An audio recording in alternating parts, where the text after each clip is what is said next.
ब्रह्ममुरारिसुरार्चितलिङ्गं निर्मलभासितशोभितलिङ्गं जन्मजदुःखविनाशकलिङ्गं तत्प्रणमामि सदा शिवलिङ्गं तत्प्रणमामि सदा शिवलिङ्गम्।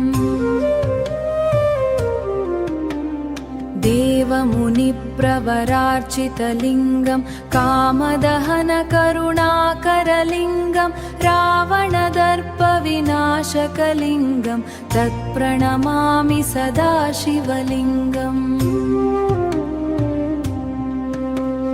सर्वसुगन्धसुलेपितलिङ्गं बुद्धिविवर्धनकारणलिङ्गं सिद्धसुरासुरवन्दितलिङ्गं तत्प्रणमामि सदा शिवलिङ्गं तत्प्रणमामि सदा शिवलिङ्गम्।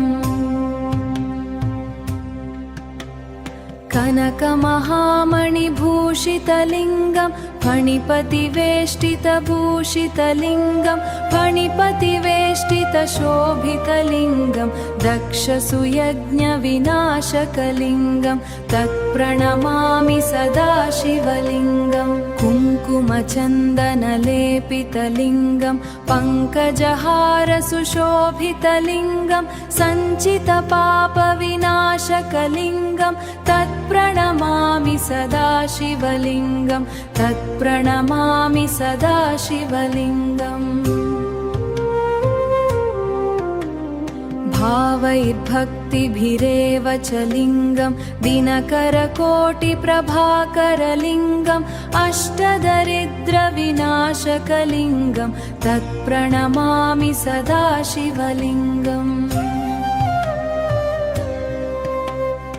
अष्टदलोपरिवेष्टितलिङ्गं सर्वसमुद्भवपूषितलिङ्गं सुरगुरुसुरवरपूजितलिङ्गं सुरवनपुष्पसदार्चितलिङ्गं परमपदं परमात्मकलिङ्गं तत्प्रणमामि सदा शिवलिङ्गम्। लिङ्गाष्टकम् इदं पुण्यं यः पठेत् शिवसन्निधौ शिवलोकमवाप्नोति शिवेन सह मोदते।